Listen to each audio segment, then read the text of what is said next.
Bab 8. Perubahan sosial dan kebudayaan. B. Pembatasan pengertian. 1. Definisi. Para sarjana sosiologi maupun antropologi telah banyak mempersoalkan mengenai pembatasan pengertian perubahan-perubahan sosial dan kebudayaan. Supaya tidak timbul kekaburan, pembicaraan akan dibatasi lebih dahulu pada perubahan-perubahan sosial.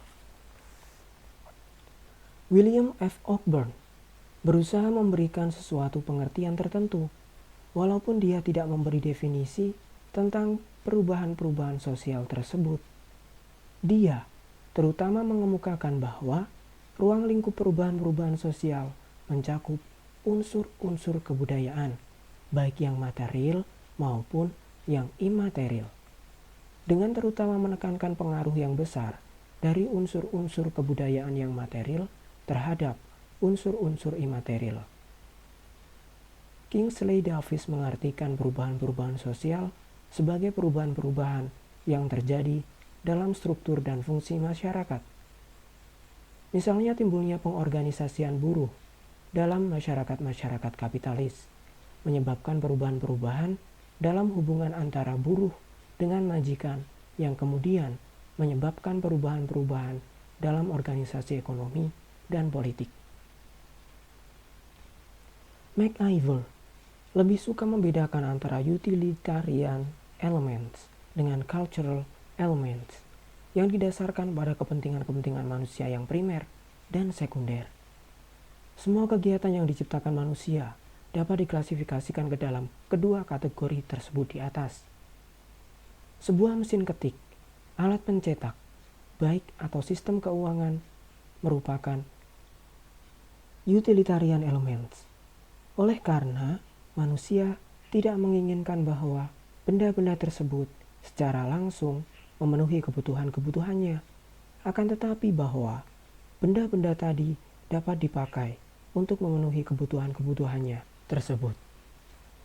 Utilitarian elements tersebut disebutkan civilization, artinya semua mekanisme dan organisasi yang dibuat manusia dalam usaha-usahanya untuk menguasai kondisi-kondisi kehidupannya, termasuk di dalamnya sistem-sistem organisasi sosial, teknik, dan alat-alat material, pesawat telepon, jalan kereta api, sekolah-sekolah, hukum, dan seterusnya dimasukkannya ke dalam golongan tersebut. Culture, menurut MacIver, adalah ekspresi dari jiwa yang terwujud dalam cara-cara hidup dan berpikir, pergaulan hidup, seni kesusastraan, agama, rekreasi, dan hiburan. Sebuah potret novel drama, film, permainan, filsafat, dan sebagainya termasuk culture, karena hal-hal itu secara langsung memenuhi kebutuhan manusia. Dengan pernyataannya itu, MacIver mengeluarkan unsur material dari ruang lingkup culture. Perubahan-perubahan sosial dikatakannya sebagai perubahan-perubahan dalam hubungan-hubungan sosial, social relationship, atau sebagai perubahan terhadap keseimbangan, equilibrium, hubungan sosial tersebut. Gilin dan Gilin mengatakan bahwa perubahan-perubahan sosial adalah suatu variasi dari cara-cara hidup yang telah diterima, yang disebabkan baik karena perubahan-perubahan kondisi geografis, kebudayaan material, komposisi penduduk, ideologi, maupun karena adanya difusi ataupun penemuan-penemuan baru dalam masyarakat tersebut. Secara singkat, Samuel Koenig mengatakan bahwa perubahan-perubahan sosial menunjuk pada modifikasi-modifikasi yang terjadi dalam pola-pola kehidupan manusia. Modifikasi-modifikasi tersebut terjadi karena sebab-sebab yang intern maupun sebab-sebab ekstern. Definisi yang lain adalah dari Selo Sumarjan yang menyatakan bahwa perubahan-perubahan sosial adalah segala perubahan-perubahan pada lembaga-lembaga kemasyarakatan di dalam suatu masyarakat yang memengaruhi sistem sosialnya, termasuk di dalamnya nilai-nilai, sikap-sikap, dan pola-pola perikelakuan. di antara kelompok-kelompok dalam masyarakat. Tekanan pada definisi tersebut terletak pada lembaga-lembaga kemasyarakatan sebagai himpunan pokok manusia. Perubahan-perubahan mana kemudian dipengaruhi segi-segi lainnya dari struktur masyarakat tersebut. 2. Teori-teori tentang perubahan-perubahan sosial. Para ahli filsafat, sejarah, ekonomi, dan para sosiolog telah mencoba untuk merumuskan prinsip-prinsip atau hukum-hukum mengenai perubahan-perubahan sosial. Banyak yang berpendapat bahwa kecenderungan terjadinya perubahan-perubahan sosial merupakan gejala-gejala yang wajar, yang timbul dari pergaulan hidup manusia. Yang lain berpendapat bahwa perubahan-perubahan sosial terjadi karena adanya perubahan dalam unsur-unsur yang mempertahankan keseimbangan masyarakat, seperti misalnya perubahan dalam unsur-unsur geografis, biologis, ekonomis, atau kebudayaan. Kemudian ada pula yang berpendapat bahwa perubahan-perubahan sosial yang bersifat periodik dan non-periodik. Pokoknya, pendapat-pendapat tersebut pada umumnya menyatakan bahwa perubahan-perubahan tersebut merupakan lingkaran daripada kejadian-kejadian. Piritim A. Sorokin berpendapat bahwa segenap usaha-usaha untuk mengemukakan bahwa ada suatu kecenderungan yang tertentu dan tetap dalam perubahan-perubahan sosial tidak akan berhasil baik. Dia meragukan kebenaran akan adanya lingkaran-lingkaran perubahan-perubahan sosial tersebut. Akan tetapi, perubahan-perubahan tetap ada, dan yang paling penting adalah bahwa lingkaran terjadinya gejala-gejala sosial harus dipelajari, karena dengan jalan tersebut barulah akan dapat diperoleh suatu generalisasi mengenai hal itu. Beberapa sarjana sosiologi berpendapat bahwa ada kondisi-kondisi sosial primer yang menyebabkan terjadinya perubahan-perubahan. Karena kondisi-kondisi tersebut misalnya kondisi-kondisi ekonomis, teknologis, geografis, atau biologis yang menyebabkan terjadinya perubahan-perubahan pada aspek-aspek kehidupan sosial lainnya. Misalnya William F. Ogburn menekankan pada kondisi teknologis. Sebaliknya, ada pula yang mengatakan bahwa semua kondisi tersebut sama pentingnya. Salah satu atau kesemuanya memungkinkan terjadinya perubahan-perubahan sosial. Untuk mendapatkan hasil sebagaimana diharapkan, hubungan-hubungan antara kondisi-kondisi dan faktor-faktor tersebut haruslah diteliti terlebih dahulu. Penelitian yang objektif akan dapat memberikan hukum-hukum umum mengenai perubahan-perubahan sosial dan kebudayaan, dengan juga memperhatikan waktu serta tempatnya perubahan-perubahan tersebut berlangsung. Teori-teori yang berkaitan dengan arah perubahan sosial yang diringkas oleh Moore dalam bentuk diagram-diagram sederhana. Diagram-diagram tersebut adalah sebagai berikut. 1. Evolusi rektilinear yang sederhana. Dalam grafik, tergambar menaik dari kiri ke kanan, dengan garis horizontal merupakan garis waktu dan garis vertikal merupakan garis peradaban. Garis dari kiri ke kanan yang menaik merupakan garis yang lurus tanpa adanya gejolak yang berarti pada garis tersebut, menandakan bahwa peradaban tersebut berjalan beriring sebagaimana dengan seharusnya waktu yang berjalan pada masanya. 2. Evolusi melalui tahap-tahap. Pada grafik digambarkan garis menaik dari kiri ke kanan, dengan garis horizontal merupakan garis waktu dan garis vertikal merupakan tahap peradaban. Garis tersebut dimulai dari titik tahap peradaban, menaik ke kanan bertahap sebagaimana tangga yang menaik ke atas, menandakan peradaban berubah pada suatu waktu tertentu dan melalui titik stagnansi dalam setiap tahap-tahapnya dalam kurun waktu tertentu pula. 3. Evolusi yang terjadi dengan tahap kelajuan yang tidak serasi.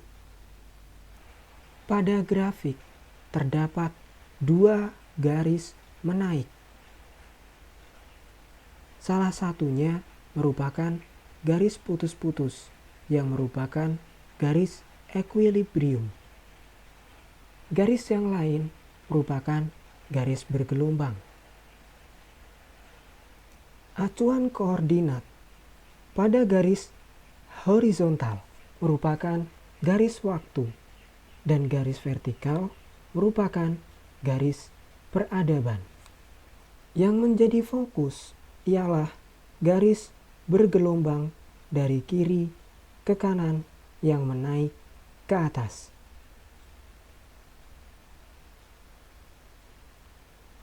Garis bergelombang tersebut dimulai dari titik peradaban.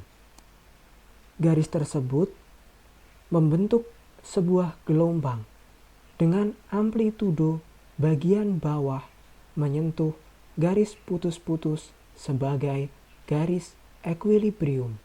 Garis bergelombang tersebut terdiri dari dua buah gelombang, menandakan pada kurun waktu tertentu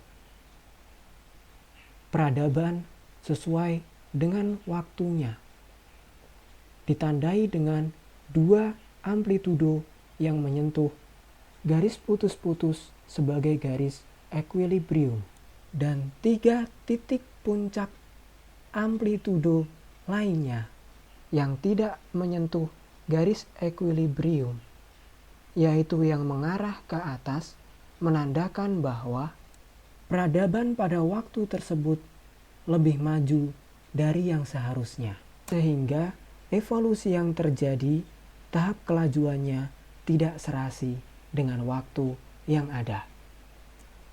4. Evolusi menurut siklus-siklus tertentu dengan kemunduran-kemunduran jangka pendek. Pada grafik terdapat dua garis, garis bergelombang dan garis equilibrium yang putus-putus. Pada grafik, garis horizontal merupakan garis waktu dan vertikal merupakan tahap peradaban. Pada garis bergelombang, titik tengah dari amplitudo yang ada melewati atau bersilangan dengan garis equilibrium dan membentuk 1/3/4 buah gelombang, menandakan bahwa setiap tahap peradaban yang dilalui pada waktu tertentu terjadi sebuah kelajuan yang lebih tinggi daripada masanya dan terdapat juga kemunduran atau menuju sebagaimana peradaban sebelumnya pada waktu tertentu. Terlihat dari titik puncak amplitudo pada gelombang pertama berada di atas garis equilibrium. Sedangkan titik puncak amplitudo yang kedua pada gelombang yang pertama berada di bawah garis equilibrium. Demikian seterusnya hingga pada ujung gelombang terpenuhi pada 1/3/4 gelombang tersebut pada visualnya. 5. Evolusi bercabang yang mewujudkan pertumbuhan dan kebinekaan. Pada grafik tergambar satu garis lurus menaik ke atas dan tidak putus-putus, dan terdapat banyak garis lainnya membentuk cabang sebagaimana tulang daun yang menyirip yang sudah kering hingga tidak lengkap sebagaimana tulang daun yang masih hijau. Garis horizontal pada grafik yang menyatakan koordinat ialah garis waktu, sedangkan garis vertikalnya merupakan garis pertumbuhan kebudayaan. Garis lurus tersebut yang menaik dari kiri ke kanan bukanlah garis putus-putus, dan dimungkinkan garis tersebut merupakan garis equilibrium yang menjadi garis kontrol dari pertumbuhan kebudayaan yang ada pada waktu tersebut dalam kurun waktu tersebut pula. Sehingga pada masa tersebut terdapat banyak pertumbuhan kebudayaan dalam suatu kurun waktu tersebut. Ada yang menaik dan ada yang menurun. 6. Siklus-siklus yang tidak mempunyai kecenderungan. Pada grafik terdapat sebuah garis bergelombang dari kiri ke kanan membentuk 1,5 gelombang yang tidak sempurna, dengan permulaan gelombang awal menaik dan pada ujung garis tersebut merupakan garis menurun. Garis pembentuk koordinat tersebut yang horizontal merupakan garis waktu, dan garis vertikalnya merupakan tipe-tipe peradaban. Pangkal garis tersebut dimulai dari garis vertikal, tipe-tipe peradaban. Ujung garis tersebut berada lebih rendah sedikit dari ujung pangkalnya. Secara garis besar, kurva yang terbentuk pada grafik tersebut merupakan kurva dengan gelombang yang monoton, sehingga digambarkan sebagai siklus-siklus yang tidak mempunyai kecenderungan. 7. Pertumbuhan logistik yang digambarkan oleh populasi. Kurva pada grafik tersebut membentuk huruf S tidak sempurna, yakni condong ke sebelah kanan, dan garis tersebut tampak menaik dari kiri ke kanan, dengan garis horizontal merupakan garis waktu dan garis vertikal merupakan garis peradaban. Lengkungan kurva pada garis tersebut tampak monoton, sehingga menggambarkan laju pertumbuhan logistik yang digambarkan oleh populasi seiring dengan bagaimana peradaban yang ada dalam kurun waktu tersebut atau pada waktu tertentu. 8. Pertumbuhan logistik terbalik yang tergambar dari angka kematian. Pada grafik tergambar kurva yang membentuk huruf S secara terbalik. Garis tersebut tampak menurun dari kiri ke kanan, dengan garis horizontal merupakan garis waktu dan garis vertikal merupakan angka kematian. Sehingga dapat dikatakan bahwa pertumbuhan logistik akan cenderung menurun seiring tingginya tingkat kematian pada kurun waktu tersebut dan pada waktu tertentu. 9. Pertumbuhan eksponensial yang tergambar dari penemuan-penemuan baru. Pada grafik tergambar kurva yang menaik dari kiri ke kanan. Garis horizontal menunjukkan waktu pada koordinat tertentu, dan garis vertikal akan menunjukkan koordinat penemuan-penemuan, sehingga menunjukkan pertumbuhan menaik secara simultan dengan semakin banyaknya penemuan-penemuan baru dan bergerak secara eksponensial. 10.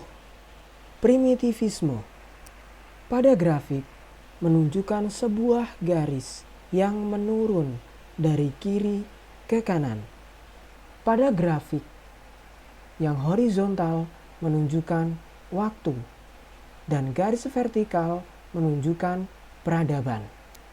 Sehingga Primitivisme tergambar dari kurva yang terbentuk yang menunjukkan sebuah kemunduran peradaban pada kurun waktu tersebut.